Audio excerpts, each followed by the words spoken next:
Maraming salamat. Ano po yan? Talagang in-inspection na, ginawa na ng ano yan, ng clean up ng DPWH at MMDA.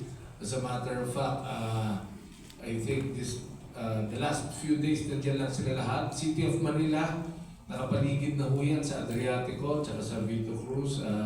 Nag-clean up na po, nag-tree pruning, kiniklear na yung area. Mamayang hapon, 5 p.m., may final inspection po ang DPWH.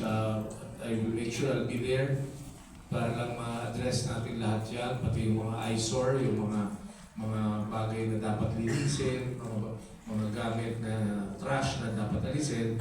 So, confident naman po tayo na na-address na natin yan. At maganda naman ang panahon, malamig pa nga. So, I think we're all set.